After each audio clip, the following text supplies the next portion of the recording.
Yep,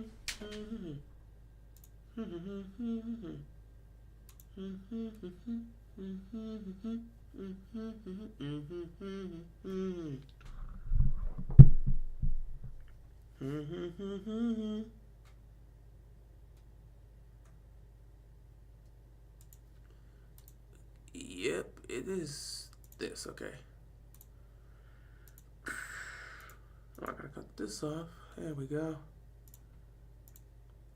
Doing my usual setups. Because that's what we gotta do.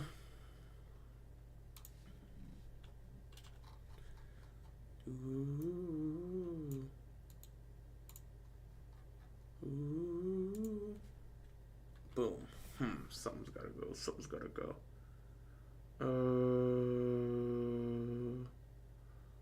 This one. Damn, that only took 4 words.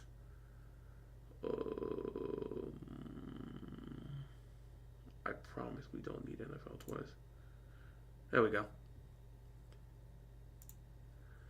Okay. And then one last thing. Boom. Woody bop. There we go. There's also this that I gotta go to because I'm gonna read this.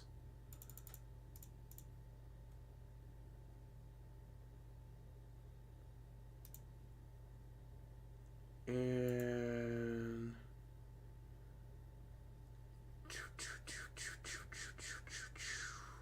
there we go. Perfect. All right. I guess we are good to go. Ah, man. I have no idea how long we're going to be here. Whew. What's going on, everybody? Hope you guys are enjoying your day. Happy Friday to all. Hopefully, you guys, whether you went to school, whether you went to work, whether you had a day off and you spent time doing whatever you want to do, hopefully everything's gone well for you. Obviously, I'm here to talk about last night's game. I told you guys I'd be back. We just need the rest, man. I had to end that as soon as possible. That game was crazy, but the Ravens were able to get the win. We got to talk about that game because so much can be taken away from that game, both the good and the bad. It was a chaotic game. It was an emotional game. It was an overwhelming game, man. It was an overwhelming game. That's all I can say because what we saw, man, it was crazy. When you think about it, man, it's just everything good, everything bad, everything in between. It's insane what happened in this game. Oi. I have a couple things that I do want to read once we get into the bad, but we've got to read this. Any updates on Kyle Hamilton? Yes, Kyle Hamilton has an ankle injury. I think they did some tests. Everything came back positive in a good way, meaning he has not suffered anything significant. It is an ankle injury, but it's not long term. It's nothing serious. He should be fine. We don't know how long it's going to take. I would assume he's going to be out this game. We got 10 days, but there's a chance he's going to be out this week. Maybe he practices at some point this week. I don't know, depending on how severe the injury is. I don't know how long it is. We have not gotten a timetable for that. I don't think they even have a timetable in the first place, but it's nothing serious. So he's going to be fine. It's an ankle sprain. It's an ankle injury. He's going to be fine. It's not a long-term injury, and it's nothing severe. His season has not come to an end. It's just he's going to take a little time to heal, and then he'll be back. So, yeah, ladies and gentlemen, I'm going to have to put this on. It's actually hot in here. Ladies and gentlemen, what a game that was last night. That was a game of the year candidate, if I do say so myself. It was an amazing game. It was a crazy game. You got this AFC North battle between the Bengals and the Ravens. When these two teams met up early on in Week 5, they had a game of the year candidate right there too. Both quarterbacks were playing out of their minds. The game went into OT, and we saw how that went. It was an amazing game. So everyone expected this game to live up to the hype because now it's on prime time. And boy, did it live up to the hype. The game went the exact same way. Offensively, Both teams started off slow, but Cincinnati had an early advantage offensively. Defensively, they were doing relatively well in the first half. Second half, defense got thrown out the window, offense exploded for both sides, and you got a high-scoring game. That's literally what happened in both games. It was crazy to see it with both games, but we had the exact same script. Just a crazy game that came down to the wire, and Baltimore having to pull off a double-digit comeback to be able to win. And in both cases, they pulled it off. Only this time, Cincinnati said, we're not going to try the overtime situation. We're just not going to do that. But we'll get into that. So, this game, Thursday night. Oh, man. So, where do we begin? First of all, Cincinnati gets the ball first. I believe Baltimore wins the toss. They just hand it to Cincinnati. It was something they wanted to get the ball coming into halftime. So they gave the ball to the Bengals on the opening drive of the game. And Cincinnati went down the field in 5.5 minutes and scored a touchdown to take the early 7-0 lead. During this opening drive, John Harbaugh decided to absolutely waste 2 timeouts. He pulls a challenge on a 3-yard play.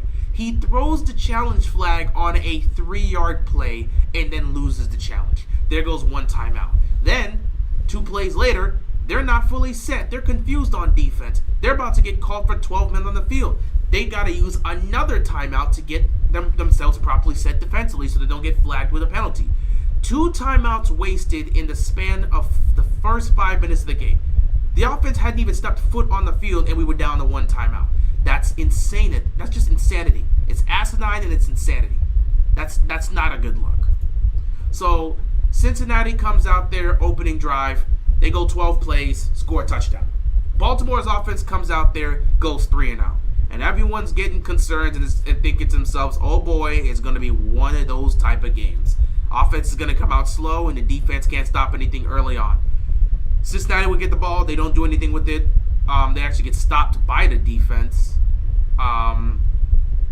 Baltimore's offense gets the ball. They march down the field, and Lamar does a play that they run like once a year, where they'll have Lamar fake like he's running, like it's a quarterback power. He tucks the ball up like he's going to run, and then he pulls the ball out and then throws it to an open receiver in the end zone because defenses don't know what they do when they see Lamar running. They all fully commit, and that play works out so many times. I would love to see the Ravens incorporate that play more often at the goal line because teams are going to zone in when Lamar starts taking off like he's going to running, like he's going to run. So you can really utilize that to get a lot more touchdowns in the red zone. That's a play that can actively work. And, the Ravens need to use that a lot more. So when the touchdown happened, it became a 7-7 game. And we thought, okay, we tied it up. It might be a shootout like last time, but let's see.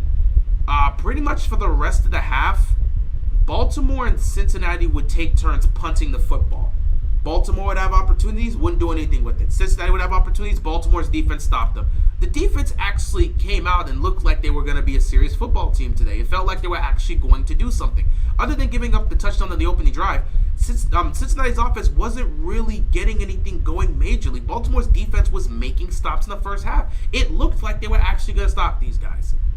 Then, at the end of the half, Cincinnati pretty much having the ball just before halftime. They move the ball down the field. They get to the goal line, and Brandon Stevens, who was getting cooked all day, makes a beautiful play for the interception. Except he did not have both feet in bounds. It is not his fault. He was falling to the ground. He only got 1 foot in. The other foot didn't come down. He was very close to having the knee down, but it didn't go down in bounds. It is what it is. He nearly had a pick. So since they didn't have the pick, you knew they were going to give up the touchdown. Touchdown Bengals, they take a 14-7 lead into halftime. Baltimore tried to do something just before halftime, but with no timeouts, they weren't going to do anything. Deontay Johnson also got his first catch in this game, so I guess that's cool.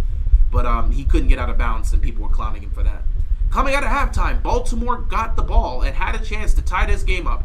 They would go 3-and-out and punt the football. Cincinnati would then score a 67-yard touchdown by Jamar Chase. A one-play, 67-yard touchdown in which Burrow would step up in the pocket, throw it to the middle of the field. Jamar Chase coming across the field would catch it, and then he would just take it the distance with nobody on the defense being able to tackle him. Touchdown Bengals. They're up 14 in the second half, early on. Baltimore gets the ball back and proceeds to do absolutely nothing with it. They move the ball till around midfield, but then they just collapse. Penalties early on killed the offense. It just put them in a situation that they didn't need to be in. You were getting a lot of first and 15s or first and 20s early on, just with false starts, getting called for illegal formation, getting called for ineligible receiver downfield and all this other stuff. It was just horrible. The lack of discipline by the team was showcasing itself in yet another game. So now they got to punt the football down 21-7 in a situation where the defense is now starting to crumble. Cincinnati was well ready. They were completely ready to go down the field, score another touchdown, and make it 28-7, or kick a field goal, make it 24-7, and really put the pressure on Baltimore. That is when Chase Brown would proceed to fumble the ball. Marlon Humphrey in both Bengals games was the difference maker in changing the game. When we faced off against the Bengals in Week 5, Marlon Humphrey lined up against Jamar Chase and picked off Joe Burrow. That changed the game, allowed us to tie the game at 38 apiece. We went into overtime, and the rest was history. This time around, he's the one that sparks everything. Chase Brown gets the ball. He's running up the middle of the field. He's trying to get the first down. Marlon Humphrey gets a hold of him. He gets his arm right to the football and just rips it out. Ravens recover. First turnover of the game, and all of a sudden, everything changes there. Baltimore's offense, seeing that their defense, which can't stop anything right now, made a play, it pretty much forced them to go out there and go score a touchdown. What do you get out of that? You get a Derrick Henry touchdown, running into the end zone, touchdown Ravens, making it a 21-14 game. Cincinnati would then get the football. They'd move down the field, but they would be unable to do anything with it. They would have to punt again. I believe it was a 3rd and 16 situation where they weren't able to convert. Ravens defense makes a stop there, get the ball back to the offense. And now the offense is in a situation where they have an opportunity to go down the field and score a touchdown to essentially tie the game. The play happens. They get a punt. They're backed up pretty much, I believe, at their own 8-yard line. And you get a 3rd and 2 situation. They're down by 7. Lamar, quick throw here to Tylan Wallace, who keeps on going, breaks 1 tackle, breaks 2 tackles, breaks a 3rd tackle, and just takes it the distance for an 84-yard touchdown. The longest touchdown pass of Lamar Jackson's career. You know how it is. I mean, in terms of totality, he's thrown, obviously, as long as probably like, 60, whatever. You know what I mean, semantics. Anyway, 84-yard touchdown. Ravens are now down 1, extra point on the way. But Justin Tucker, who is now putting the fear in Ravens flock's mind, because now they're starting to think and feel that Tucker is reaching that point. Age is starting to catch up to him, because Justin Tucker missed the extra point. And instead of us being tied at 21 apiece, it was a 1-point lead for the Bengals. The Bengals would then proceed to get the football. They would continue to march down the field. They would get into Baltimore territory, into field goal range. But for some reason, instead of settling for the points due to them not picking up the first down on 3rd and 2, in which Burrow threw a bomb and just overthrew his receiver, instead of taking the field goal there and extending their lead and making it a 4-point game, Cincinnati decides to go for it on 4th down. A 4th down play, another Joe Burrow shot, another incompletion, turnover on downs for the Bengals. Baltimore would proceed to get this football back, and they would take it the distance to score a touchdown. This time, Lamar Jackson on 3rd down would find Mark Andrews for the touchdown. Baltimore would go up 21-26. They would go for 2. Because, Tucker missed the extra point, so they got to make it a 7-point game. And, of course, with a 2-point conversion, you fake the handoff to Henry. Lamar takes it in himself. 28-21 game. All right, so Baltimore right now has the lead. We're in the 4th quarter. Time is winding down. You're starting to think, okay, if the Ravens defense can just make 1 stop, we'll be good. Well, for the second time in the game, in fact, for the second time in the second half, the Ravens would give up a 1-play touchdown. 1 play, wide open, Jamar Chase, no help there, touchdown Bengals, 1 play, 70 yards. Jamar Chase completely cooked the Ravens defense, left, right, up, down, you name it. They smoked the Ravens defense. It was absolutely embarrassing. So now the game is all tied up. We're at 5 minutes left to go in the game. Lamar is going to have to go down, get on the field, go down the field, score a touchdown, and regain the lead. Lamar got a little lucky in this game because he had pressure coming, he escaped it, and he tried to make a play down the field to Mark Andrews, who was open.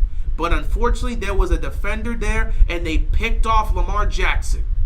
Or so we thought. Once again, we got a situation where both quarterbacks nearly threw a pick, but it was ruled an incomplete. In this situation, the ball hit the ground. The ball hit the ground. It was not completely cradled by the defender. The ball hit the ground, incomplete. Lamar and the Ravens get a sigh of relief because that does not count as a pick. So what ends up happening? The Ravens just continue that drive, move past that interception or near interception. They move down the field, get down to the goal line, and Lamar Jackson, I believe on third down in this situation, he hits Rashad Bateman with the fadeaway shot for the touchdown. He hits the fadeaway and then he puts up the 3-point sign. You know how it is when you hit a 3. You got to flex about it. So that happens. Lamar hits Bateman for the touchdown. The Ravens take a 7-point lead. It's 35-28.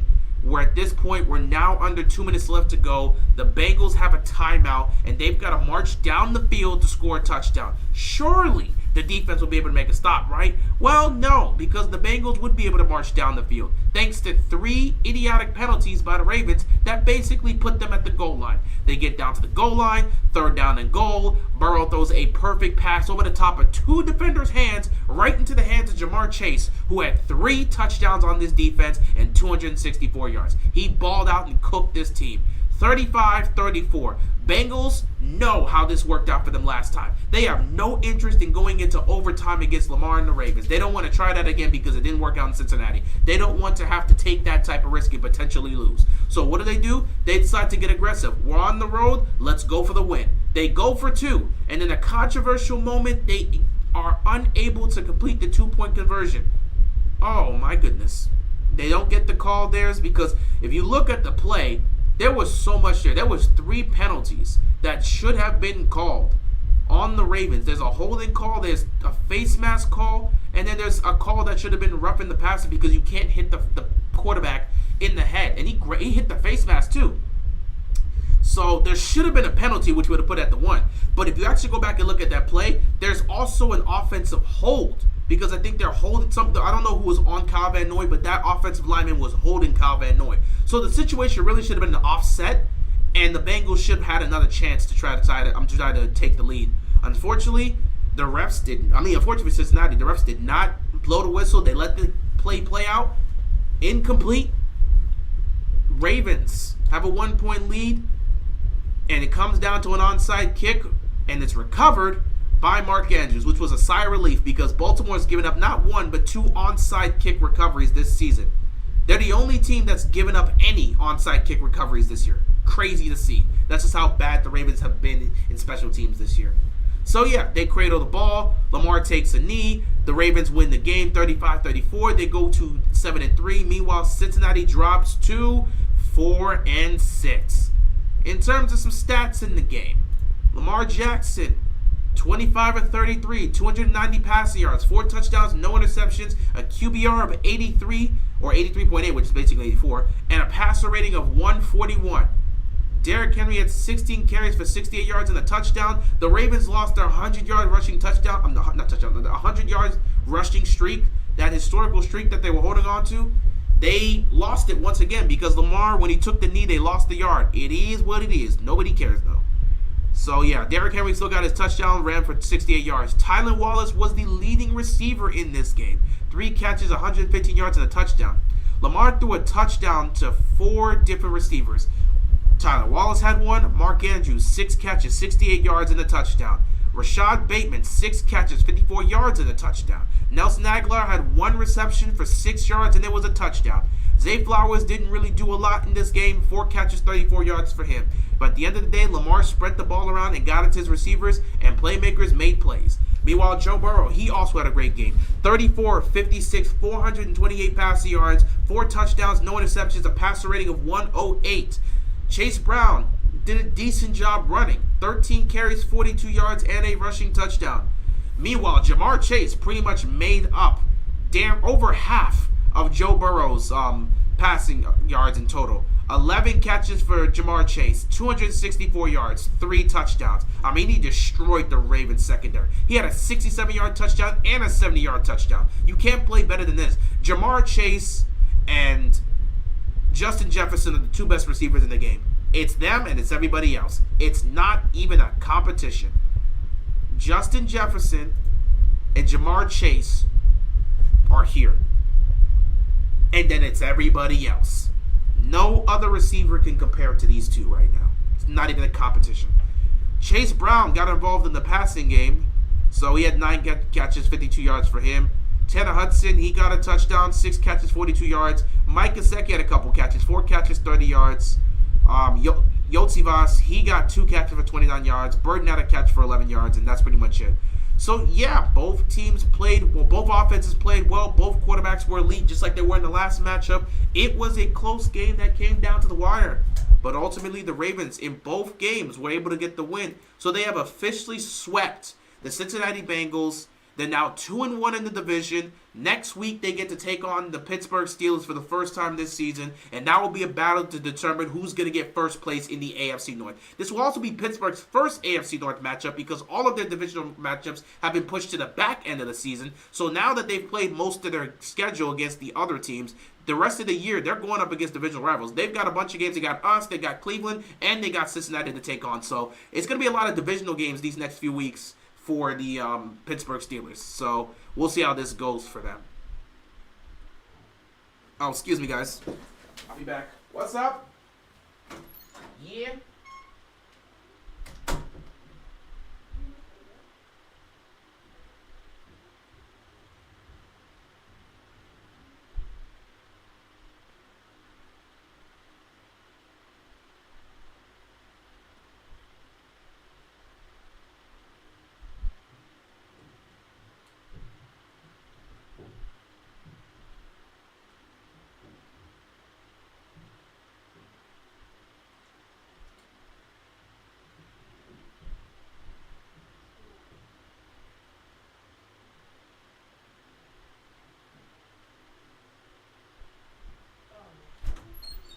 Gotta love the family.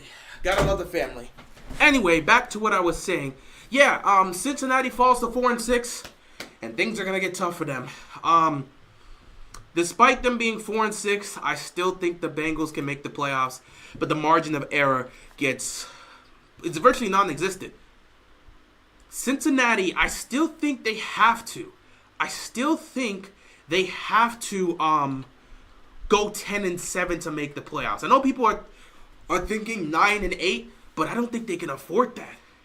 And if they can afford it, it has to be a situation where they win 2 specific games within that 9-8 streak.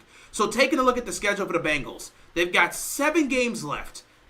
Next week, they play Sunday Night Football because the game got flexed. Next week, they're playing Sunday Night Football against the LA Chargers. Then, they take on Pittsburgh the following week. After that, they've got a primetime game. I believe this is going to be another Sunday night game for them against the Dallas Cowboys. That might be flexed out because there's no Dak Prescott and the Cowboys are trash. Then after that, they got the Tennessee Titans. They've got another primetime game against the Cleveland Browns. And then they've got the Broncos game. And to end the season off, they're going to be going up against the Pittsburgh Steelers.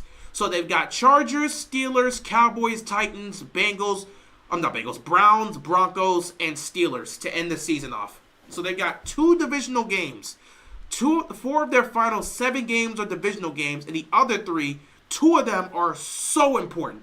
The reason why I'm bringing the schedule up is because the playoff bracket right now in the AFC is incredibly tight.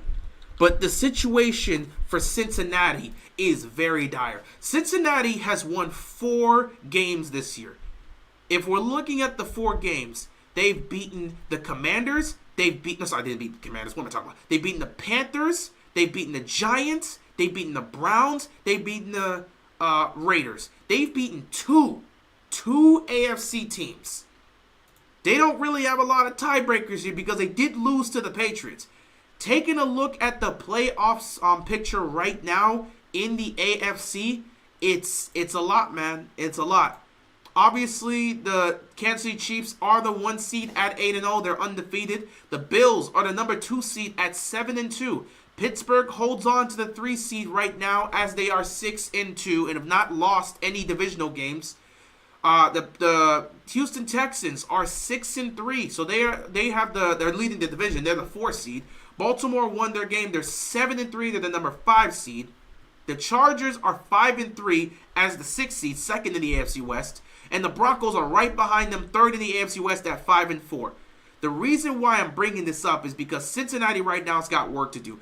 They're the 9th seed right now. Colts are 4-5. They're ahead of them. Bengals are 4-6. This is where things get dicey. We'll forget the Colts situation right now. Cincinnati is the 9th seed.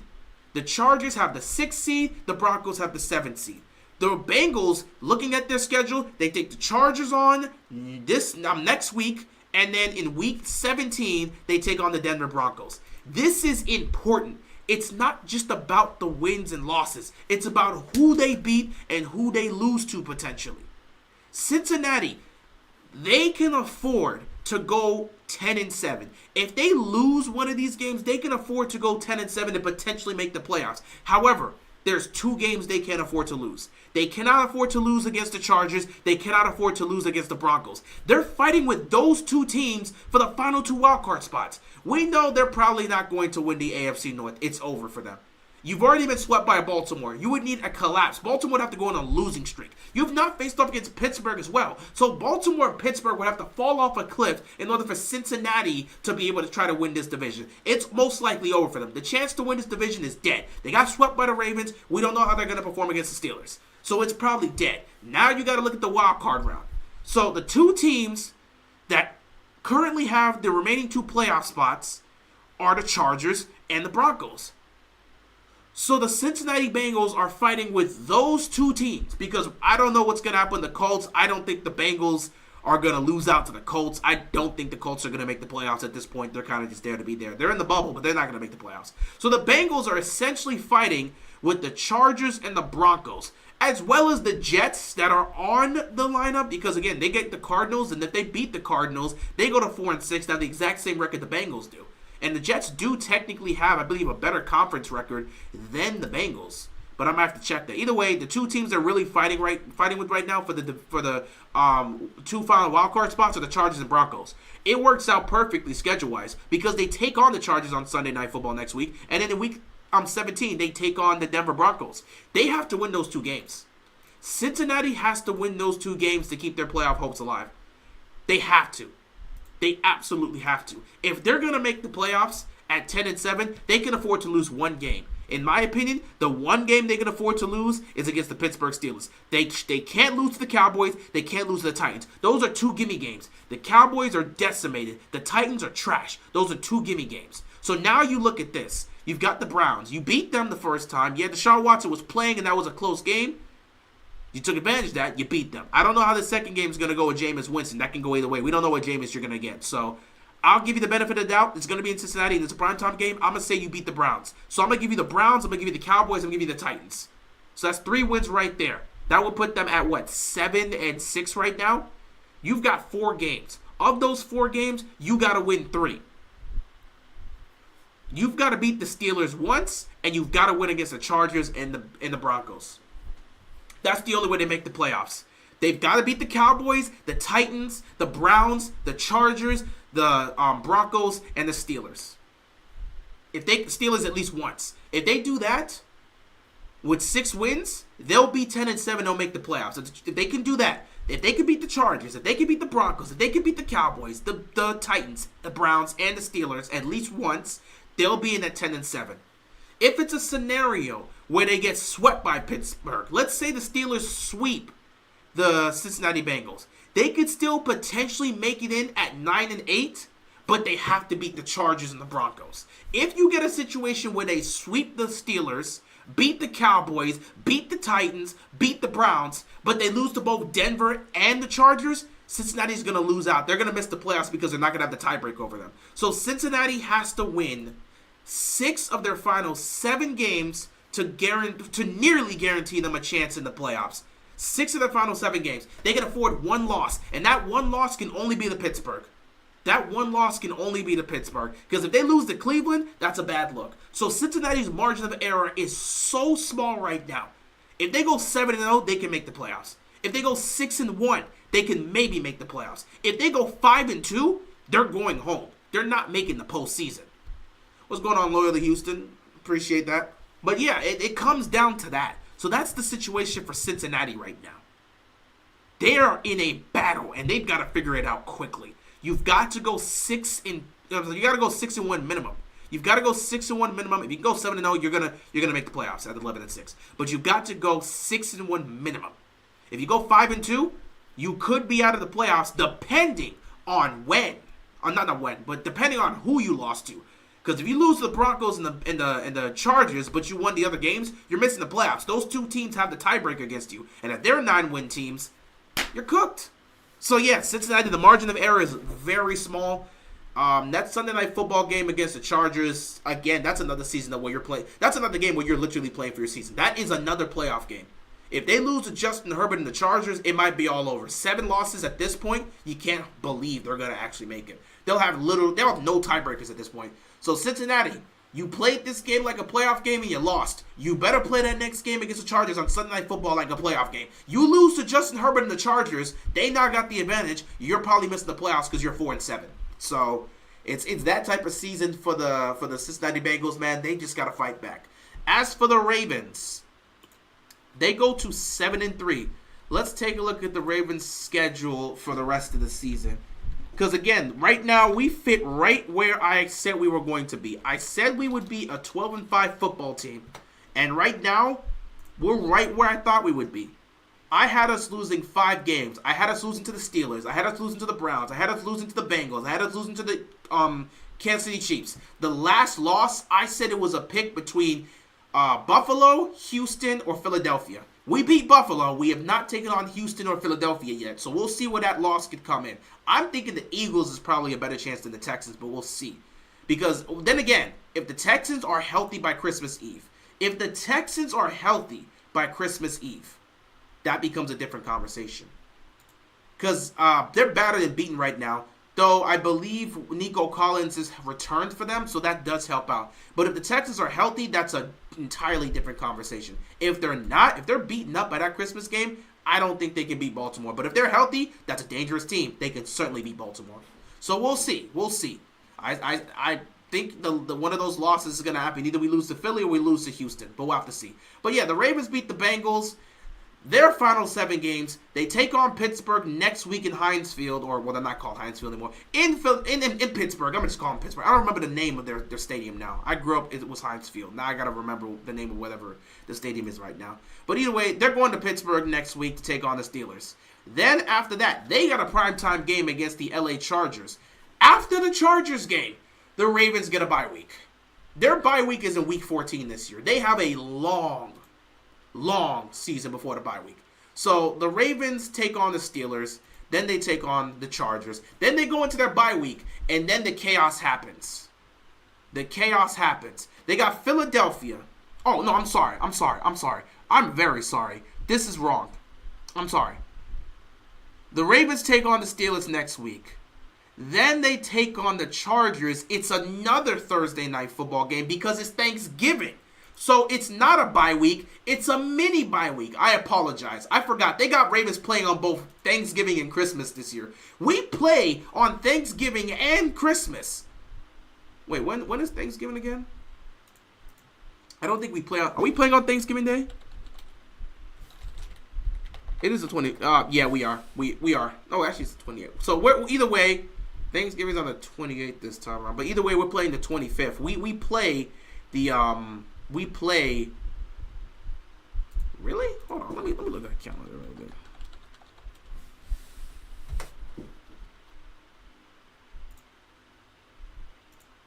Because we play them the 24th. Come on, man. Just load. Alright, I have my phone right here. I don't have to do all this other nonsense.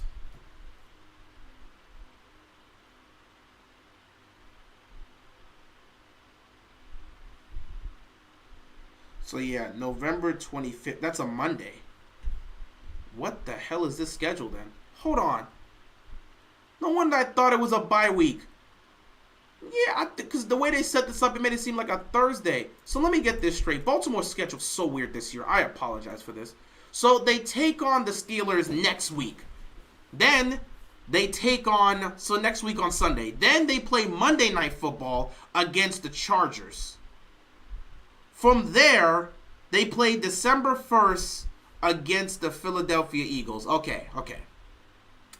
I'm back on track. It was me that made the mistake. So the Ravens play the Steelers next week. Then they play the Chargers. Then they play Philadelphia. Then they go on their bye week. So they got 3 more games left to play before they go on their bye week. They got the Steelers, Chargers, and Eagles. They got the Steelers on the road, the Chargers on the road, and then they come home to take on the Philadelphia Eagles. Then the Ravens go on their bye week. After that, they've got 3 games in 10 days. The 15th, they're taking on the Giants at MetLife Stadium. Then, the 21st, on a Saturday, they come home to take on the Steelers. Then, Christmas Day, in Houston, they take on the Texans. And to end the season off, they take on the Browns in Baltimore. So, just looking at their schedule right now, I believe they're going to split with the Steelers. So, Ravens are probably going to lose that game in Heinz Field. Let's just sit back and say, because we have to give one loss here. So, we'll lose against the Steelers. I believe we'll beat the Chargers. I believe it's going to be either the Eagles game or the Houston game that we're going to lose. Eagles right now are healthier. I'll give Philly the advantage and say we're going to lose to the Eagles right now. If the Texans are healthy, that could go either way. So I'll say we lose to Philly. We beat the Steelers. We lose to the Steelers in Heinz Field. We beat the Chargers. We lose to the Eagles. We beat the Giants, beat the Steelers, beat the Texans, and beat the Browns. We're 12-5. We're 12-5.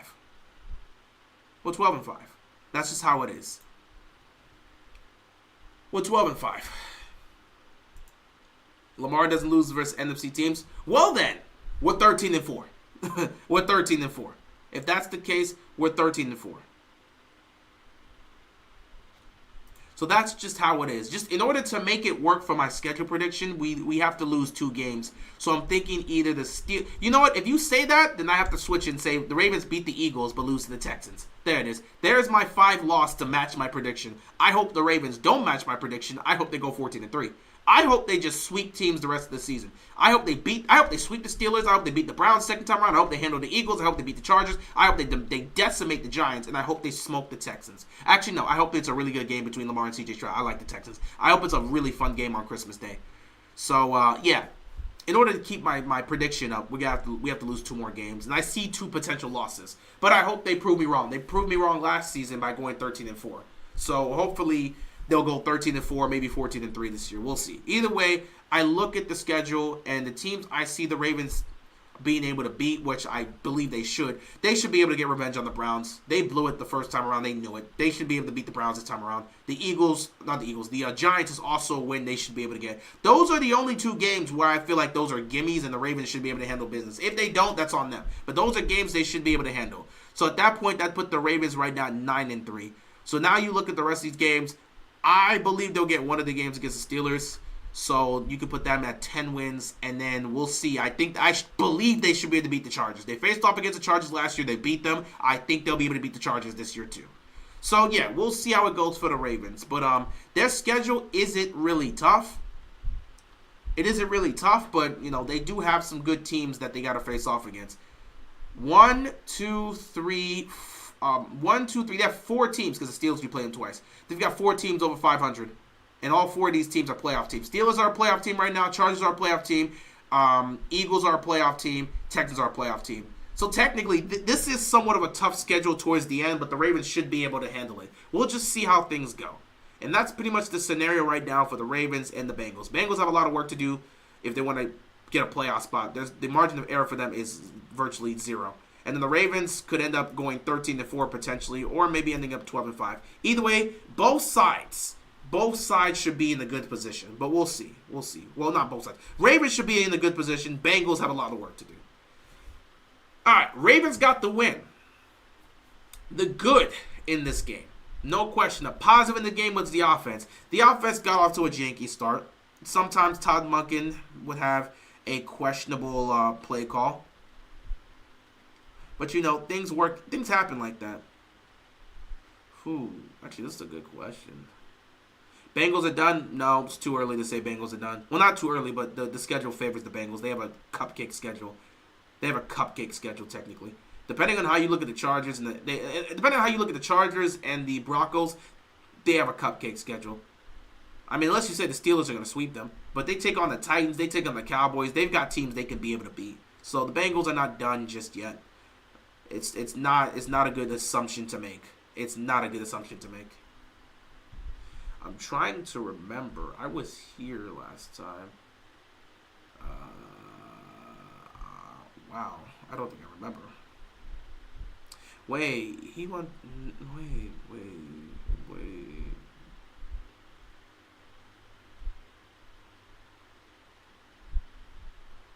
Sorry, I'm thinking about something here.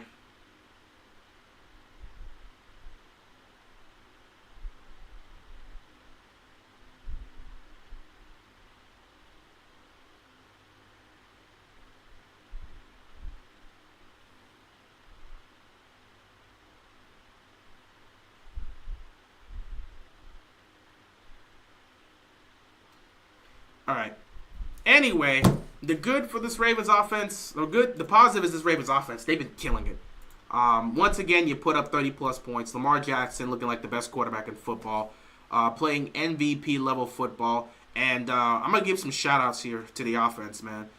Shout-out to Lamar Jackson, of course, for doing his thing. Shout-out to Tylan Wallace. Something about wearing all purple just brings out the best in them. He had that game-winning punt return in overtime last year in the purple against the Rams, and this time he just takes it for an 84-yard touchdown. Tylan Wallace is such an interesting case because everyone sat back and said, yeah, this guy can actually do something. He's not a great receiver or anything like that, but he is somebody that can catch the ball. He's got good hands, and he can make plays here and there. They should try to incorporate him from time to time.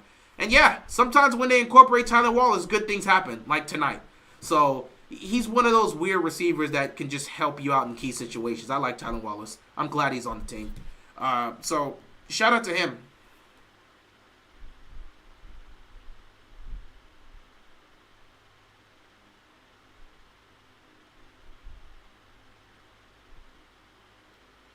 Shout out to Tylan Wallace. Shout out to Mark Andrews, who Mark Andrews has 5 touchdowns in the season. Mark Andrews back. He's not gonna have a lot of yards. If you're looking at it, Mark Andrews doesn't have a lot of yards, but he is doing well for yardage. He's got 5 touchdowns on the season. So Mark Andrews is back to being Mark Andrews. It's just we've got a lot more weapons to utilize. So if you think about it, there's nothing to really look at here. There's nothing to really look at in terms of yards. We got too many weapons. We got so many weapons, plus Derrick Henry. As long as he's able to do what he can do, it's all cool. What is with people still thinking the Bengals are in it? Aren't they 4-6? It's over with. Burrow got people shook. This is the thing. You guys like to just eliminate things. Look at the strength of their schedule. The reason why people still think the Bengals are in it is because they have a soft schedule. Look at the teams they're playing. I'm going to name the teams the Bengals are playing. Just because you're 4-6 does not automatically mean you're out of it. The 2 teams that the Bengals are, first of all, the AFC is a lot weaker this season compared to previous years. The 2 teams they're fighting with, the 2 teams the Bengals are fighting with for playoff seedings are the LA Chargers and the Denver Broncos. The LA Chargers and the Denver Broncos. The Chargers are 5-3. The Broncos are 5-4. The Bengals play both the Chargers and the Broncos this season. They play the Chargers on Sunday Night Football. They play the Broncos in Week 17. Some of the other teams they get to take on, the Browns, the Cowboys, and the Titans. All teams that are bad teams under 500, which they can feast on. Because all they've done is beaten teams below 500. They could beat the Cowboys without Dak Prescott. They could beat the Titans with Will Levis. They could beat the Browns with Jameis Winston. All of these teams are bad. That's 3 games they can win, which would put them at 7-6. And then you got those 2 matchups that they're fighting for a playoff spot with the Broncos and the Chargers. They win those games, They probably make the playoffs. That's why people still see they're in it. They've got 3 garbage teams they get to go up on, so they can feast on that, which would give them 3 wins. And then the 2 teams they're fighting for a playoff spot with, they get to face them. Now, if they lose to the Chargers on Sunday Night Football, now we can sit back and say they're most likely done. Because now you just lost a tiebreaker there. If you're 4-7, you're probably cooked. But to sit back and just assume they're done, even though they're 4-6, when they have a cupcake schedule, the toughest opponent they're going to face off against is the Steelers. But they got the Browns, who they already beat this year, who are trash right now. They've got the Titans, who are garbage. They've got the Cowboys, who have been trashed with Dak, and Dak's not even going to play in the game that the Bengals play in. They're far from done. Their schedule's far too easy down the stretch to just assume they're just out of it. And the 2 teams that they're fighting for a playoff spot, they get to take them on. So if they beat the Broncos and beat the Chargers alongside those 3 garbage teams, guess what? That's 5 wins. That probably puts them in the playoffs at 9-8, especially with the way the conference is looking.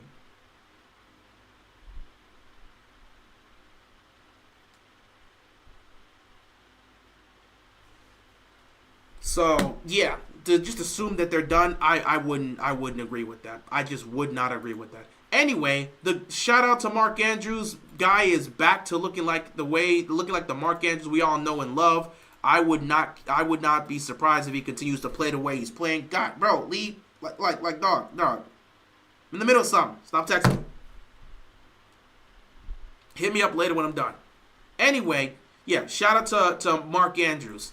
Shout out to Tylan Wallace. Shout out to Rashad Bateman. Made some nice catches here, especially those 2 catches on that final drive. The catch to extend the play on 3rd down, and the catch he got on 3rd down at the goal line for the touchdown, which essentially became the game-winning touchdown for the Ravens. So shout out to Rashad Bateman, Tylan Wallace, Mark Andrews. Give some credit to Aguilar. He had that touchdown. Flowers made some nice catches, so good on him. Derrick Henry's the king. We can shout him out all we want. You know Derrick Henry is a touchdown machine. He's going to get a touchdown. He scored a touchdown every single game this year. Lamar doing Lamar things, Derrick Henry being Derrick Henry. So shout out to the offense and what they did. That's been the good. Now we got to talk about the bag. Now we got to talk about the bad. We got to talk about the bad, the atrocious, the awful, the disgusting embarrassment that is known as the Ravens defense this year. Before we do that, I must give credit. I have to do this. Shout out to Nnamdi Madubuike. The Ravens sacked Joe Burrow 3 times. Madubuike had all 3 of those sacks. People were starting to get on his case. People were starting to get on his case. People were starting to get on his case. People starting to get on his case. I'm trying to take a look at his stats this year because people were starting to get on his case. Prior to this game, Madubuike had 2 sacks on the season, and he had 2 sacks on the season. He had 16 tackles, 2 sacks on the season. Thanks to this game, he has 21 tackles now. He has 21 tackles now, 5 sacks on the season, and he's got a forced fumble. Madubuike put up the best game of his career, which was absolutely needed. It was absolutely needed. Nnamdi Madubuike was getting crushed because he was not living up to the expectations that he put on himself. He was not living up to the expectation that we expected to see from him because he just got that contract after a career year. You can't have 13 sacks and then come back and do nothing. He responded in this game. Can he build on it? That's up to him to do. So shout out to Nnamdi Madubuike. Shout out to Marlon Humphrey, who has been playing like a Pro Bowl. Hell, he's been playing like an All-Pro this year. Marlon Humphrey's been playing like an All-Pro this year. I want to pull up some of Marlon Humphrey's stats real quick. Because Marlon Humphrey has been playing like an All-Pro. Marlon Humphrey on the season. Where is he? There he is.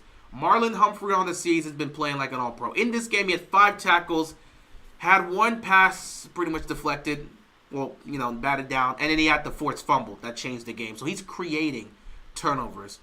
On the season, Marlon Humphrey has 39 total tackles, a forced fumble, and 4 interceptions. Yeah, he's playing like an All-Pro. I mean, he's not going to be all-pro this year, but he's been at an all-pro level to an extent. So shout out to Marlon Humphrey. A lot of people were on his case. He's doing his thing. Also, shout out to Ronnie Stanley. He's doing his thing. Other than the penalties, he's doing his thing. That's really it. So I just wanted to shout out to him as well. Other than that, defensively, I don't think anyone else really deserves a shout out. You give credit to Kyle Hamilton because, Kyle Hamilton, you saw the difference with Kyle Hamilton there versus without Kyle Hamilton. We'll talk about that, though. Shout out to Kyle Hamilton. Unfortunately, he got hurt in the first half. Didn't play in the second half. And boy, did the defense feel it. I don't care what you want to say about Kyle Hamilton. He's having a great season as well, and he's playing like an all-pro. Kyle Hamilton got hurt in the first half of this game. He didn't play the second half. The defense was night and day without this man. The defense was night and day without Kyle Hamilton. Did you see how that secondary looked? Did you see? Without Kyle Hamilton, the defense in the second half fumbled. They folded so bad. I wanted to give some of those shout-outs to some of the defensive players because we got to talk about this defense. This defense is one of the worst defenses in franchise history. This defense is last in pass defense. They're last in every possible secondary statistic. They are garbage. They're rivaling the 90s Ravens defense. They're an embarrassment. They're a joke. They're humiliating. Nobody respects this defense. They stink. That's how bad they've been. In the first half, they held the Bengals offense to 14 points. In the second half, they gave up 20 points. And they gave up 20 points in the most embarrassing fashion possible. Joe Burrow threw for 428 yards. 428 and 4 touchdowns. Jamar Chase had 264 yards and 3 touchdowns. He had a 67-yard touchdown and a 70-yard touchdown. Are you kidding me? No, that is beyond embarrassing. The defense is embarrassing their predecessors. The defense is playing like trash. Even with Ray Lewis in the building, the defense can't live up to anything special. They've been awful. The defense can't make stops in critical situations. I want to repeat this. The defense struggles to catch picks. They can't catch. The defense struggles to cover the middle of the field. They can't cover the middle of the field. They can't cover at all. The defense struggles to make tackles. So many broken tackles happen. The defense struggles to get to the quarterback consistently. Today it was Nnamdi Madubuike, the only one that got to the quarterback. Nobody else got to him. Despite them being top 10, arguably top 5 in sacks right now, I think they're still 5th in sacks. Despite that being the case, they're one of the worst pressure teams in the league. Their pass rushing rate is one of the worst in the National Football League. So they got all these sacks. I don't know how, but they struggle to generate pressure and they struggle to win in these pass rush situations. I don't know how they have this many sacks. It is an anomaly. They can't get to the quarterback consistently. But somehow they got all these sacks. It's crazy. The Ravens defense stinks. And something's seriously wrong. I wanted to speak on this because there's two things that I had seen today. There were two things I saw today. I don't even know why I said saw. Two things I had seen, two things I saw. You know what I mean. There's two things that caught my attention today when I was at work. I was on Twitter checking some things out about the Ravens, and two things caught my eye. First thing was reported by Jeremy Fowler. This is what he said. One note from last night in Baltimore. Ravens post-game locker room scene was more somber than you'd expect after a heated divisional win. People with the team could sense it. Pass defense owned the bad play. Wasn't exactly a celebration. That can be a good thing long term. So the thing to take away from this is the defense is very aware that they're playing poorly. They're owning up to the poor play, but they're very aware of it. There's nothing for that defense to celebrate about today. There's nothing they could celebrate last night. There's nothing they could do. They didn't contribute to the win. If other than Marlon Humphrey and Kyle Hamilton when he was playing in the game and Nnamdi Madubuike for what he did with the 3 sacks, who did anything else? You can't say the defense as a whole really contributed to the win. Hell, they nearly lost us this game. The defense has been so poor. They're embarrassing everybody. And you could sense it in the locker room. Right now, they're getting carried. Marlon Humphrey, he was interviewed after the game. And boy, Marlon Humphrey spoke everything you possibly could say. Because Marlon Humphrey's actually been playing well. He's been one of the bright sides of this defense. He's playing at all-pro level or near all-pro level. And he can easily sense that there's something wrong. There's something seriously wrong. There's something seriously wrong. And he had some very strong words. The first thing that I can speak of is that Marlon Humphrey called the defense the little brothers of the team. He called the defense the little brother of the teams of the team. The Ravens defense, they're the little brothers of this football team. And we all know what that means. The little brother has to be protected by the big brother. The little brother has to be taken care of by the big brother. The big brother is doing everything so that the little brother can be safe. Basically, he's saying the defense right now is being heavily carried by the offense. They're not carrying their weight. The offense has to make up for whatever mistakes they make defensively. If they go out there and get a touchdown, the offense has to respond with a touchdown. The defense is doing nothing to help this team win football games. They're embarrassing themselves and is getting worse week in and week out. They somehow performed worse this time around against Jamar Chase than they did last time. Jamar Chase had 190 yards receiving last time they faced off in Cincinnati. This time, 264 and 3 touchdowns. We all know if T. Higgins would have played, he would have done damage. God knows how many points they could have scored if it was both T. Higgins and Jamar Chase. The defense has been bad. The defense has been bad. A defensive play won the game, though. They have nothing to be proud about that because when you go back and look at that play, there was multiple penalties. There was multiple penalties that was committed. The fact that the refs did not call that play was a shame. In fact, that final drive, the Ravens practically gave that touchdown to them because they had 3 penalties that moved them down to the goal line.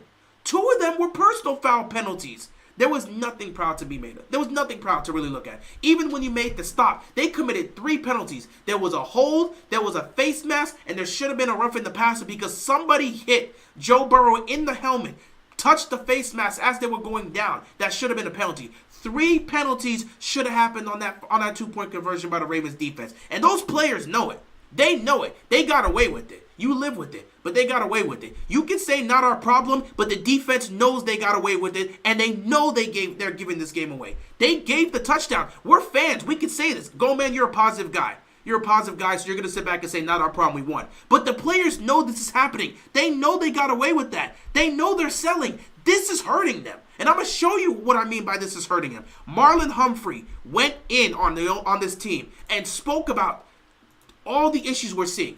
Listen to this. When they asked Marlon Humphrey about Jamar Chase's monster performance, here's his entire quote from start to finish. I'm tired of that dude. Jamar Chase is just different. It's not even so much about the route he runs, whatever.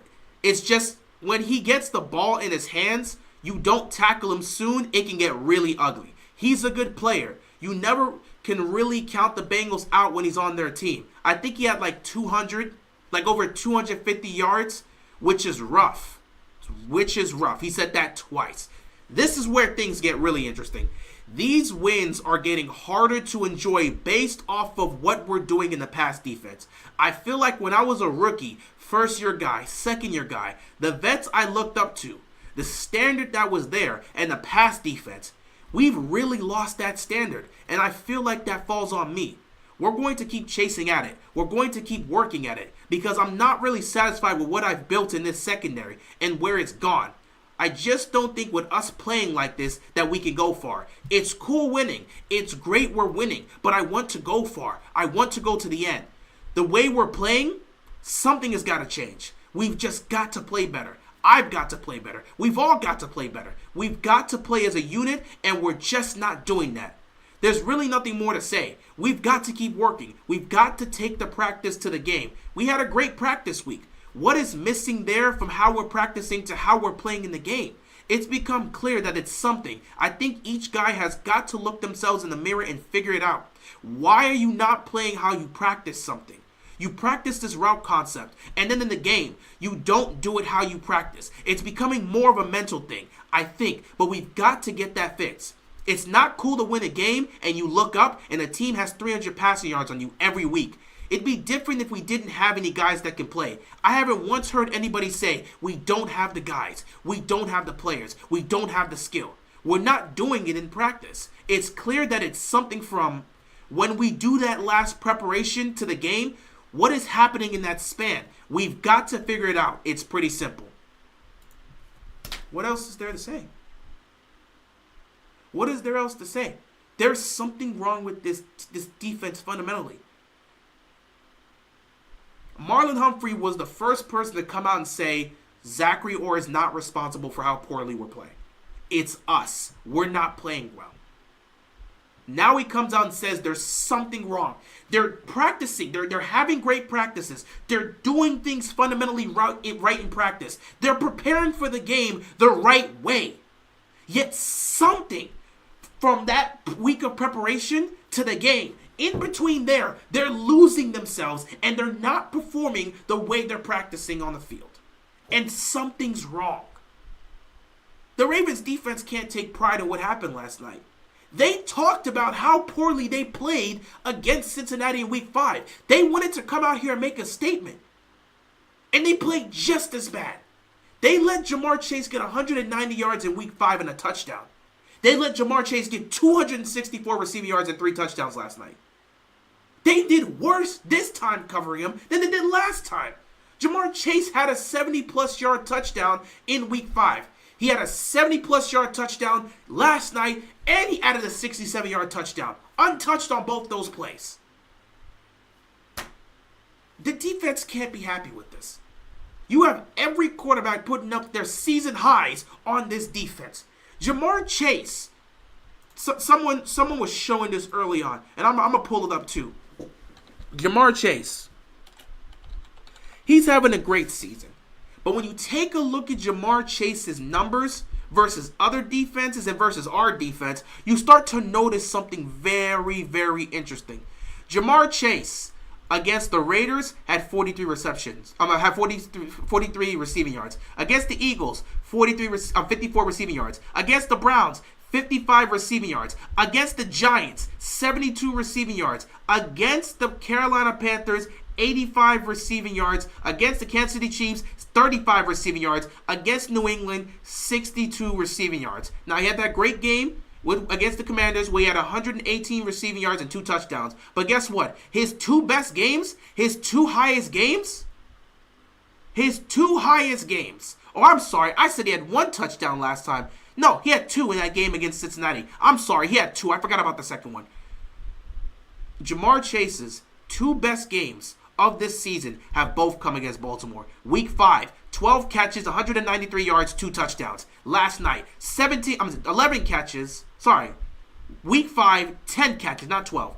10 catches on 12 targets. 10 catches on 12 targets, 193 yards, 2 touchdowns. Last night, 11 catches on 17 targets, 264 yards, 3 touchdowns. His 2 best games have happened against this defense. His 2 best games have happened against this defense. They can't take pride in this. Like Marlon Humphrey said, they're not going to go far with them playing like this. He wants to get to the end. He wants to get to the Super Bowl. But he knows with this defense, they're not going to be able to do that. This defense is holding them back. It's holding the team back. And unless they fix this, it's problematic. This is going to cost them in the long run. Marlon Humphrey, whenever I bring it up, everyone wants to act, oh, I'm a negative Nancy. You shouldn't talk about that. Let's focus on the positive. Your defensive leader came out and said, if we play like this, we're not going far. The leader, one of the main leaders of the defense just came out and said, if we're playing like this, we're not going far. We can't go far playing like this. So when the fans said you're being negative, let's think of the positive. Team won. Your own leader, after a win, said, with the way the defense is playing, we can't go far. That means something. This has to change. We can, as fans, we can be as positive as possible, enjoy the win, that's cool. But we know we're not winning a Super Bowl with this defense playing like this. We're not. We're not winning a Super Bowl with the defense playing like this. And I'm glad Marlon Humphrey put it out there because he knows they can't win a Super Bowl with the defense playing like this. Something has to change. Is it a coaching change? Is it a personnel change? Something has to change. It's clear as day. Something has to change. And I got to say this, man, because I know everybody on the defense has given up some plays. I know everybody on the defense has given up some plays. But I'm so sick and tired of the entire defense getting blamed for two people ruining everything. When you look at the front seven, yeah, they need more pressure. They need more pressure as a unit. Matabike stepped up last night, had the best game of his career and the best game of the season, obviously, for him. Kyle Van Noy's been here from time to time. He's done things. Adafe always started off well. He hasn't done anything since. David Ojabo doesn't even play. It was great to get back Jones. It was great to get back some of our guys at the D linemen. Urban, I believe we got back. But, or actually, I don't think we got Brett Urban back. Either way, we got some of our guys back. We got some of our guys back, so it was good to get that. Let's get the D-line healthy, and we'll just have to see what we can do with that. Maybe they try to add a piece. But the front seven hasn't been horrible. They've been solid, but they haven't been horrible. They're not the reason the defenses look this bad. The linebacking core, Roquan Smith has played bad. But he's also being set up. We know he can't cover. We knew this last year. He's not a guy that can cover the middle field. He's too slow to keep up with these guys. A schematic change needs to happen. Roquan just needs to be a rusher. Trent Simpson, the athletic guy, needs to play that role. Is everyone forgetting? Guess who was the coverage guy for us last year? Is everyone just forgetting that Patrick Queen was the cover guy? You drafted Trent Simpson to take over that role in coverage for Patrick Queen. Yet now in this defense, you don't want Trent Simpson to play the role that Patrick Queen was playing last year. You put Roquan Smith in that role, and you just let Trent Simpson do whatever you... I don't get it. So I think in order to help out Roquan in the defense, make the switch. Let Roquan be a rusher. He's great at getting to the running back and stopping the run. He's great at getting to the quarterback when you give him a chance and putting pressure on him. Let Roquan roam as a rusher. You let Trent Simpson be the one to cover. I think you need to do that. That's the biggest change. I don't think the linebacking core is having a problem in terms of bad play. I just think Roquan and Trent Simpson just need to make a change in terms of what they do. You do that, you'll get better play out of them. Trent Simpson covering the middle of the field is a lot better than Roquan Smith. That needs to be the change. That's a coaching thing, and Zachary Orr eventually is going to have to make that change because if he doesn't, they're just going to keep losing. However, in the secondary, man, I'm tired because the secondary is the reason why this defense looks so poor. The secondary is the one that's costing us all. And it's two people, and I'm tired of the entire defense getting blamed for these two guys playing like hot trash all season. Marlon Humphrey has been playing at a Pro Bowl near All-Pro level. Kyle Hamilton has been playing at a Pro Bowl near All-Pro level. Ardarius Washington has been playing really solid. You haven't really seen much bad things from Ardarius Washington. He's been solid this season. He's playing good. He's playing good. So Ardarius Washington, I feel like, is not the problem. Arthur Millette just got back. He hasn't really been terrible. He's been solid. He's not a problem. You want me to name the two names that's the reason why this defense looks so trash? We all know the names. We've known the names all season. These two are actively costing the team. They're the reason the defense has looked so horrible. And the fact that nothing has been done majorly to fix this is insanity. Brandon Stevens and Marcus Williams. They're the two worst players on this defense. They have been awful all season long. Brandon Stevens can't cover anymore. I mean, not even can't cover. He can't make plays anymore. When you play the outside, and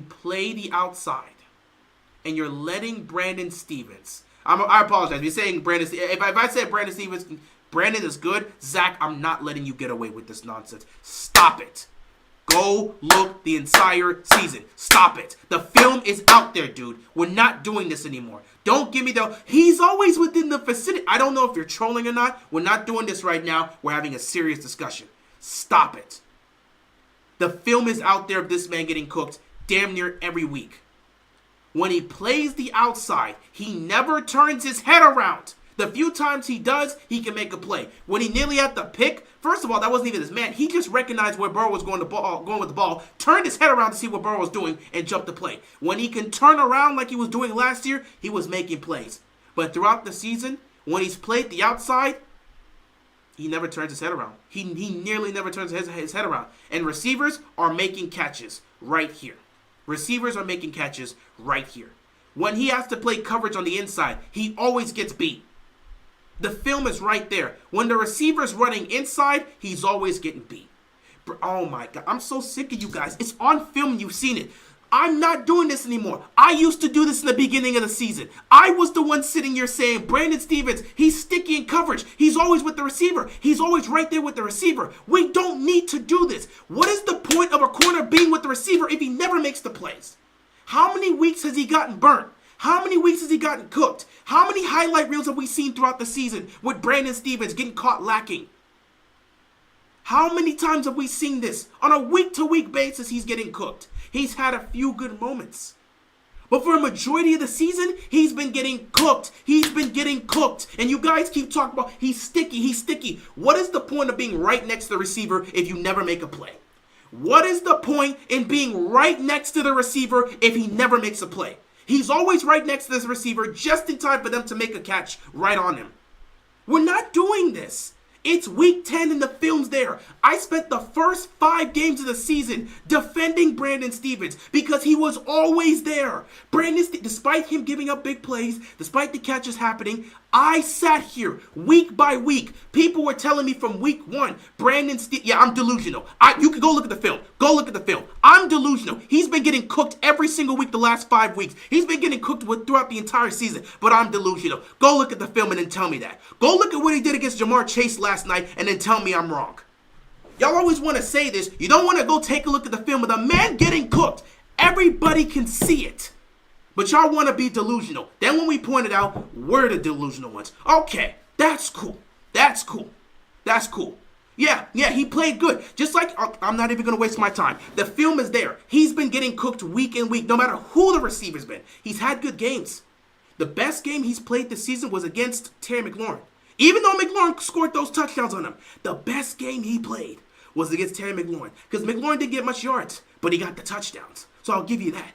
I'm not saying Brandon Stephens has not played good games, but throughout the season, he has constantly got cooked. It's there in the film. People have broken down the film and has shown you how poor this guy is, but y'all want to ignore it because you like him. No, I told y'all, we're not doing the trolling right now. We are trying to be serious. We have to be serious here. Guys, cut the trolling. Cut the trolling right now. We cannot be trolling right now. We got to be serious because that quote by Marlon Humphrey, for our leader to say that is a concern. That is an actual, your leader came out and said, we can't win a Super Bowl with the way we're playing. It's not a good thing when we walk off the field and the other quarterback has 300 plus yards and we didn't do our job. No, Humphrey went on a passionate speech, so I can't be trolling right now. None of us can be trolling. We got to take this seriously. Because when your defensive leader points out that they can't win like this, when he's speaking at this team, he said everybody on the defense. Let me get the exact quote. The exact quote of what he said here. When he said, where is it? Right here. It's become clear that it's something. I think each guy has got to look at themselves in the mirror and figure out, why are you not playing how you practice something? Your leader is saying this. We got to take this seriously, guys. It's one thing if we're saying this, but our defensive leader is saying this. Saying the entire defense has to take a look in the mirror and question, why are they not playing like they're practicing? Why are they doing things on the field on game day that they weren't doing in practice? Why are they not doing what they were in practice? They're missing tackles. They're confused in coverage. Brandon Stephens has been getting cooked all season, and we've seen it. Marcus Williams has been complete garbage the entire season. He's looked lost on defense. I don't know what's wrong with him.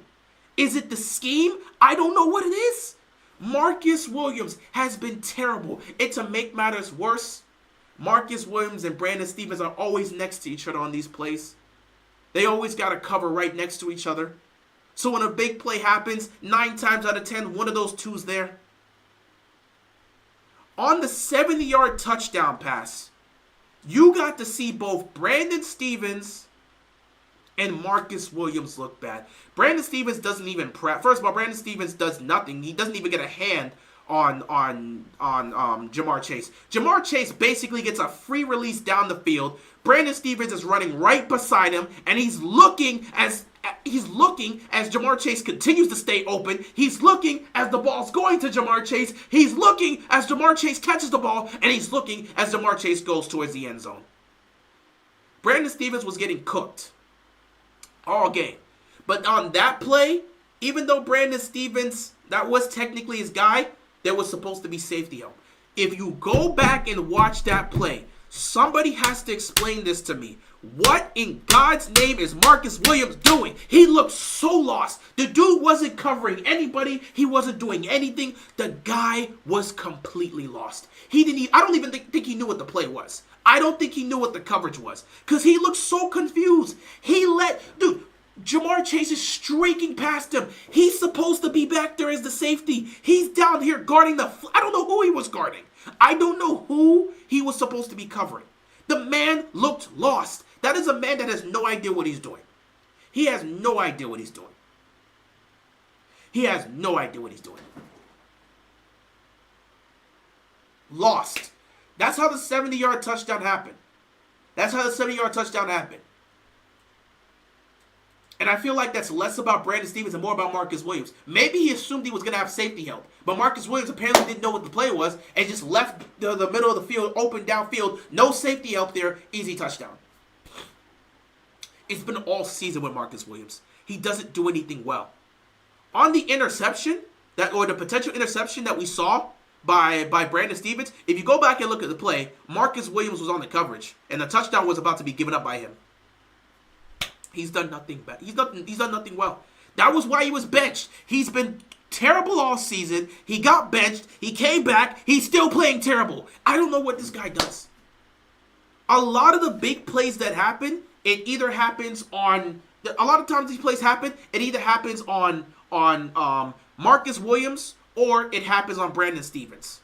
The other time it happened on Eddie Jackson. That's why Eddie Jackson's not playing anymore. Because when you had Eddie Jackson, Marcus Williams, and Brandon Stevens out there against the Browns, cooked. Garbage. Pure trash. This is bad. This is really bad. This is a really bad situation. And I don't know what Baltimore can do to fix this. Do you make a coaching change and get somebody else in here? I don't know. I really don't. At this late in the season, can you even bring anyone else in to fix this? No. You're stuck with this. Is the personnel change? Do they need to bench Marcus Williams again? Do they need to bench Brandon Stevens? Something needs to happen. Something needs to change. This is serious, guys. This is really serious. I don't know what you do at this point. Because I'm sorry. The defense is a pride. It's a prideful thing in Baltimore. The defense is a prideful thing in Baltimore. The defense is supposed to be a representation of this fan base. The defense is a cornerstone of this franchise. The foundation of this franchise was built on defense. So we're not used to watching a defense look this bad. The defense has been so poor. They're rivaling the 90s Ravens defense. You can go on Twitter right now and you'll see so many people talk about how awful the Ravens defense is. The media has been cooking the Ravens defense all year. They're complete trash and they're a liability. They've been awful. The 2024 Ravens... that's not what I'm looking for. People making jokes about the Ravens defense doing nothing. The Ravens defense recorded 40 pressures. That's actually very concerning that they have to do that in order to save themselves.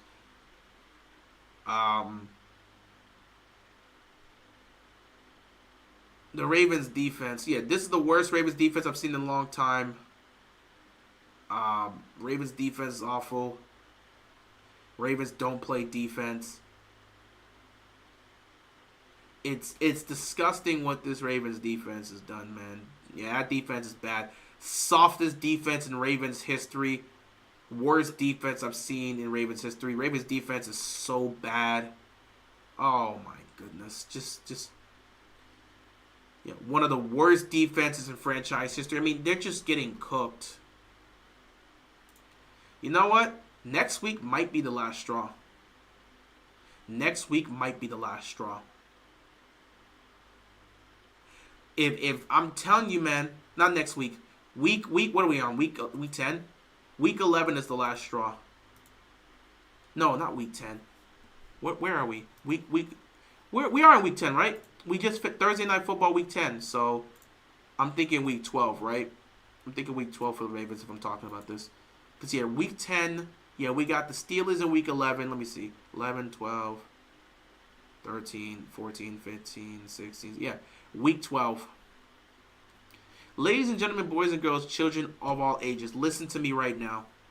Week 12 is the last straw. I think they're going to have to spend these next... They got 10 days to try to figure this out. But I promise you this. This is unforgivable.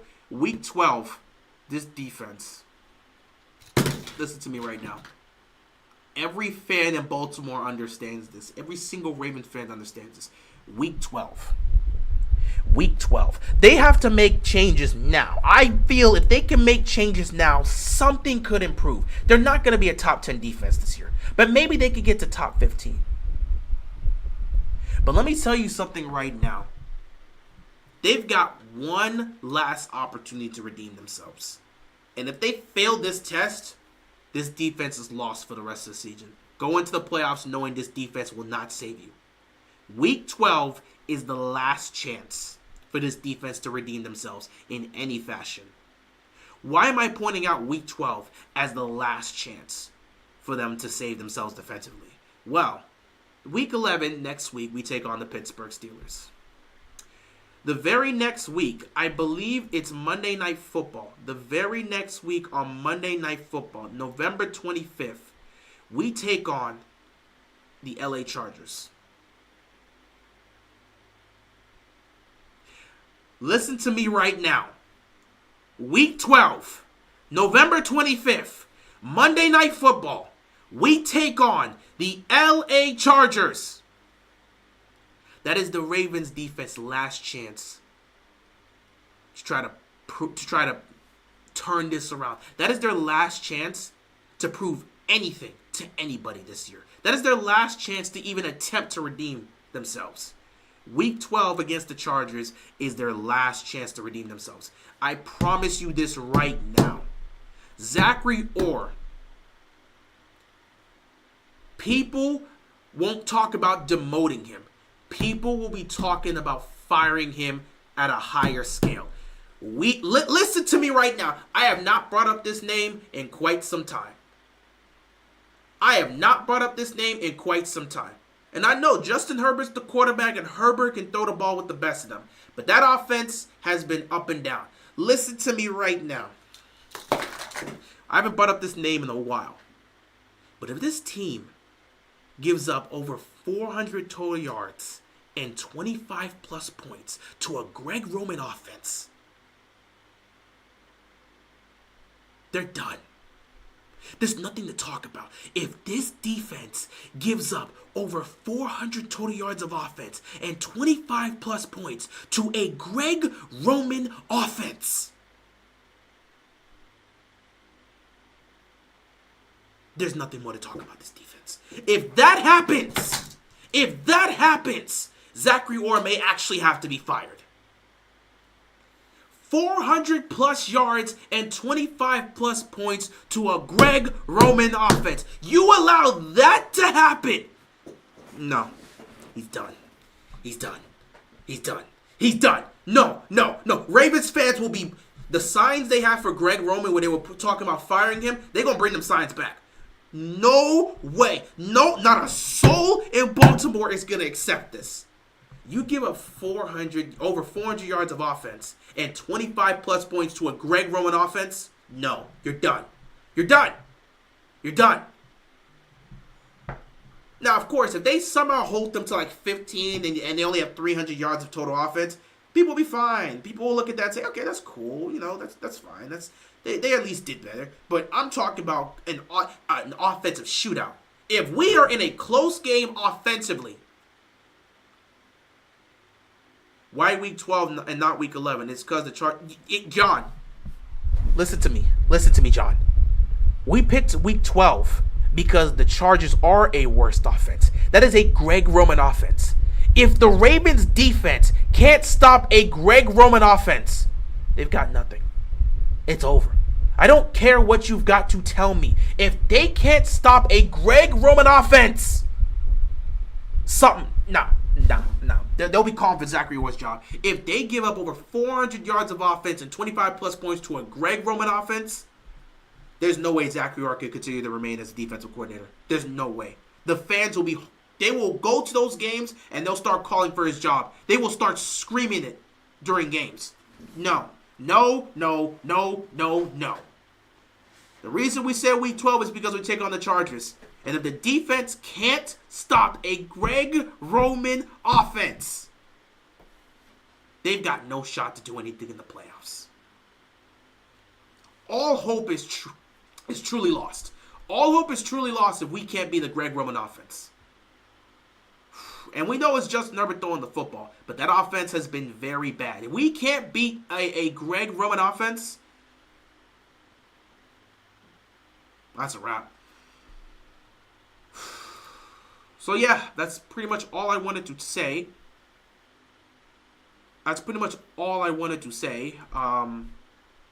Ravens defense has been a negative, and something needs to change. Something needs to change. Your leader called out the team last week, and they responded by playing like trash again. And now your leader in the media is saying everybody's got to take a look in the mirror. Defense needs to figure this out. Other than that, that's pretty much my recap of the game. We talked about the game from drive to drive and how it went. We gave credit to the offense, gave credit to Lamar Jackson, Derrick Henry, all those guys on the offense. We gave credit to the defensive players that played well. We talked about the good. We talked about the bad. That's pretty much it. We can wrap it up. Ravens have 10 days off. The next time they will get to play will be in Pittsburgh to take on the Steelers. So we got 10 days, rest up. I do not know if Kyle Hamilton's going to be able to play in that game. He had suffered that ankle injury. It's not severe, but I don't know if he would actually be able to play. I would assume he's probably going to rest, and we'll see him the following week against the Chargers. So we'll see. Anyway, that's pretty much it for me. I will read some of these comments. I have been reading some of the comments throughout this. I'll read some of this, and we'll just go from there. That's pretty much how we have to do things. We'll just go from there.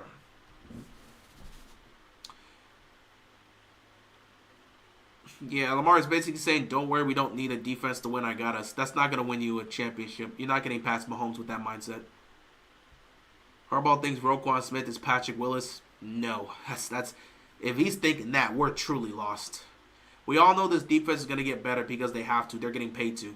Buddy, a lot of people in the National Football League are getting paid to and play like trash. You can be getting paid and still play like garbage. That's why you have bad teams. I mean, you look at the Carolina Panthers, they're horrible. You assume they would get better because they're getting paid to, but no. So that's not exactly how things work in the National Football League. That's not how things work. They're saying this until Brandon Stevens gets cooked by D-Hop in the playoffs. Everyone wants to be delusional and just ignore the negatives because your team wins. Like I always say, when your team's winning, everyone wants to ignore the negatives. But when your team's losing, now everyone wants to start pointing fingers. We can identify the problems now and fix it, or we can turn a blind eye to it, pretend it's not happening, and hope for the best. Then when you lose due to those problems, you can sit back and say, well, they just didn't play well today. Try again next year. If that's the mindset you want to have, by all means do so.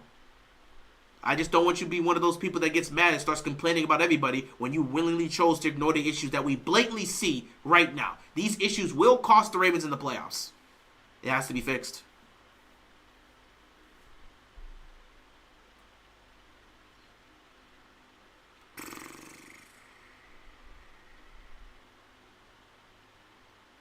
I think we should see what TJ Tampa has, to be honest. They're not going to give him a chance this year. They're just not. They're just not. They're just not going to do it.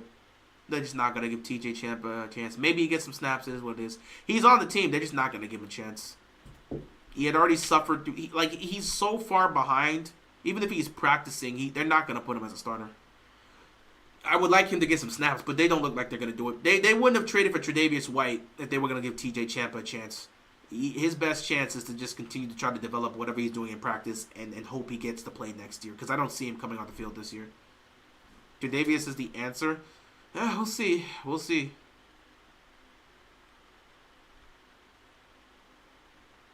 Lamar will not continue to rescue that terrible defense. I think Lamar will continue to rescue the terrible defense in the regular season and get us to the playoffs. But come playoff time, Lamar is not going to be able to do that. You're not going to consistently beat teams with bad defense, because you're not going to put up 30-plus points in every single playoff game. That's just not going to happen. It's just not going to happen. You're not scoring 30-plus points every single playoff game. Teams are far too good in the postseason to assume that. And they get to zone in on your strengths and weaknesses. That's what the playoff is for. They get to focus in on what you do best and what you do worse. They try to take away what you do best, and they try to elevate what you do bad, because they want you to create. They want you to force. No, they don't want you to force. They want you to make mistakes so they can capitalize on it. That's what I want to say.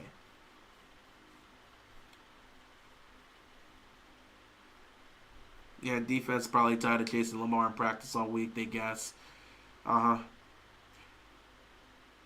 If they give up 300-plus yards to the Chargers, it's over. Yeah, I wouldn't see that. I would not put any faith in that defense if they can't stop a Greg Roman offense. Yeah, Marcus has been awful. Love how the media is talking about us now when we got lucky as hell. They're mostly talking about Lamar. Orr is not to blame for the blown coverages. Or there's a few things Zachary Orr is responsible for. He's not to blame for the blown coverages that you're seeing from Marcus Williams. He's not to blame when it comes to Brandon Stevens getting cooked. Except the fact that Brandon Stevens shouldn't even be on the top receiver. It is what it is.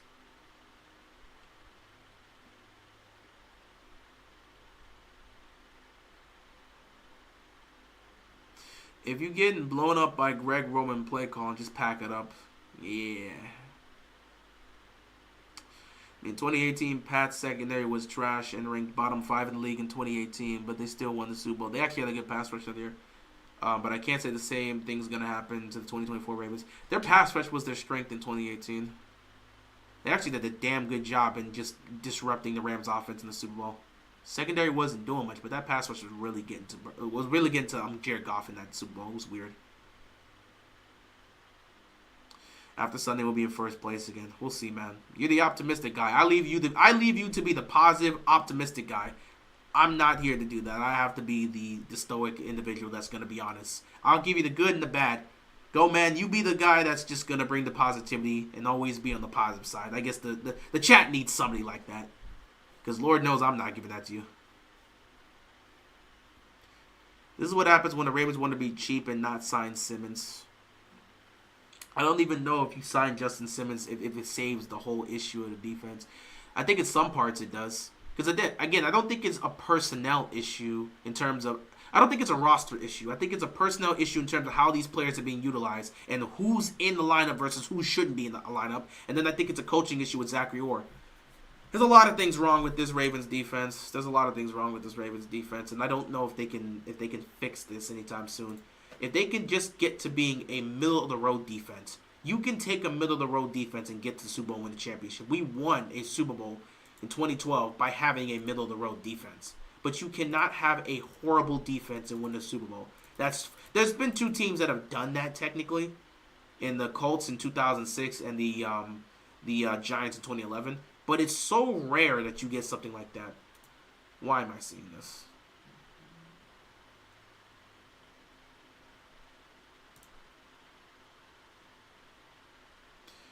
Aye.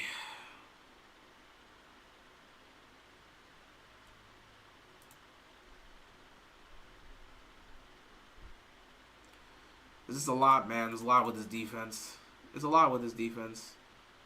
It's a lot with this defense, but you know,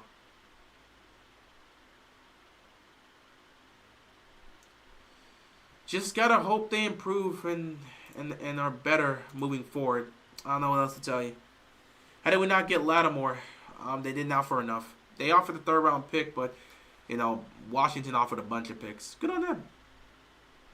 Washington offered a bunch of picks. It just wasn't a third round pick. Washington offered a bunch of picks. Should have asked Baltimore to offer more picks. Maybe they would have got it done. The Giants' D-line was amazing in 2011. Yeah, their secondary was trash, but that D-line was ferocious. What they did in 2011 to the Packers was insane. I didn't expect that to happen. And then, with Alex Smith in the Niners offense, there's a big reason why Alex Smith didn't last long in San Francisco. So I wasn't too surprised to see that D-line dominate against Alex Smith. But what they did to the 15-1 Packers is just insanity.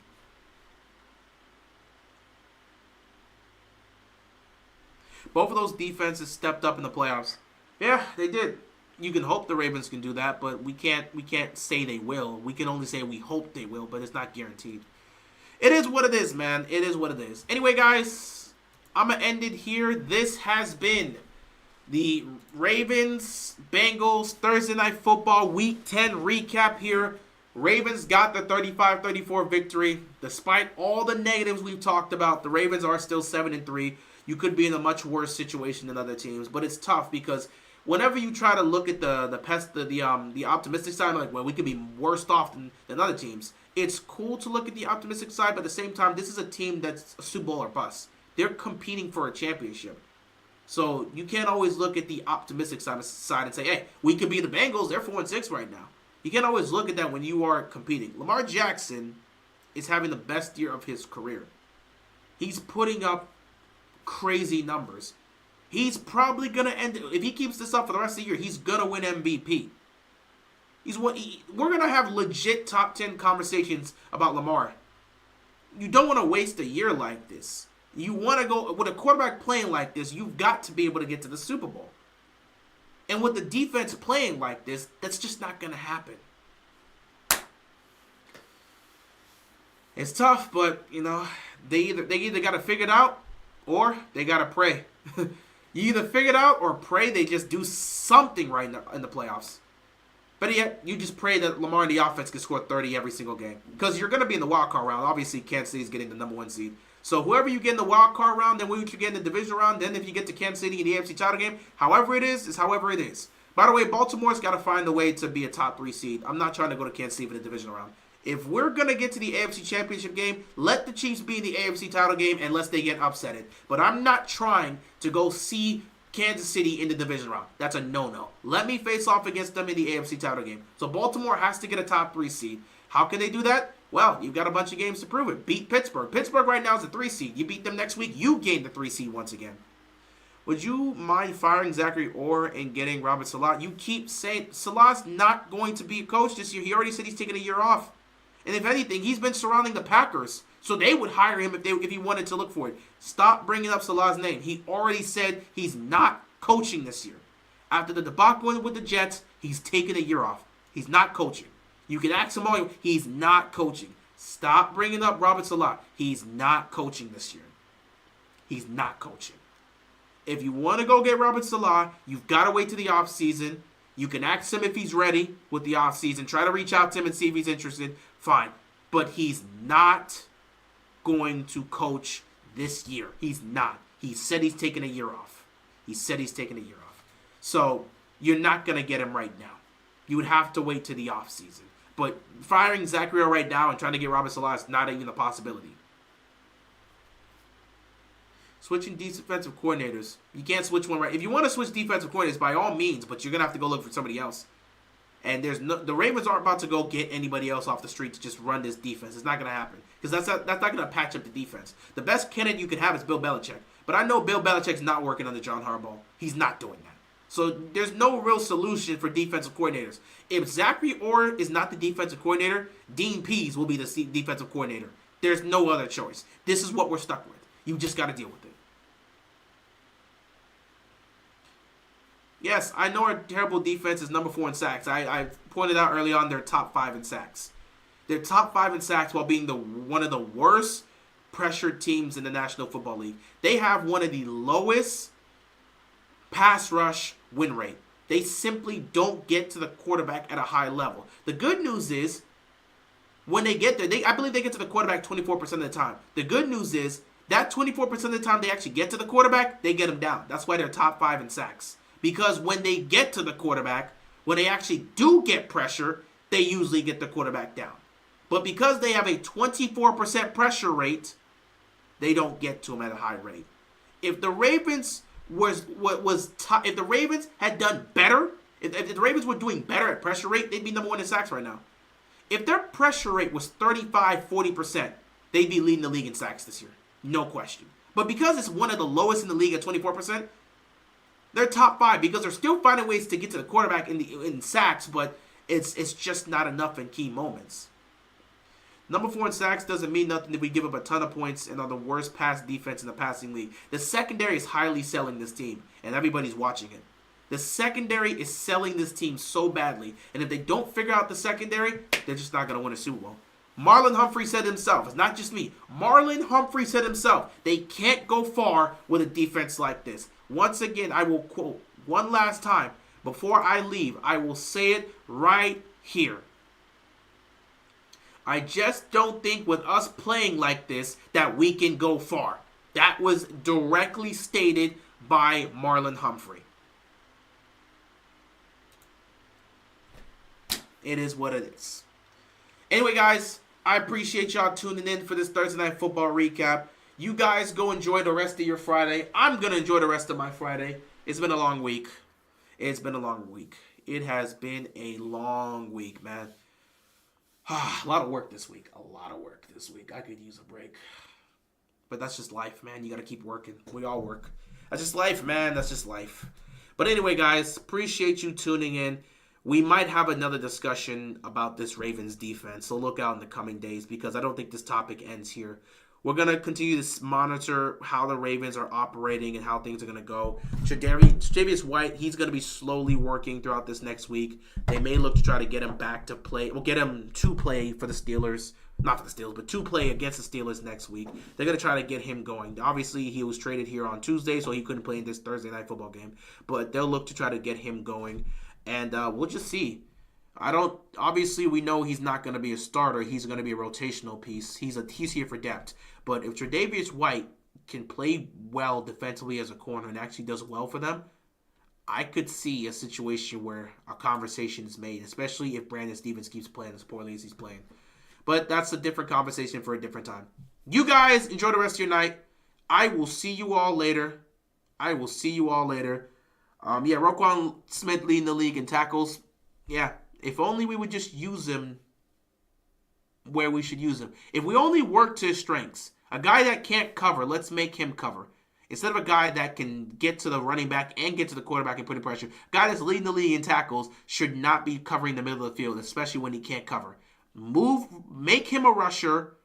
Move Trenton Simpson to be the guy to cover the middle of the field. It's that simple. But I guess we're not doing that because that's just how it is with Zachary right now. I'll let you guys go. Enjoy the rest of your day. Be sure to stay safe and peace out. See you later, guys.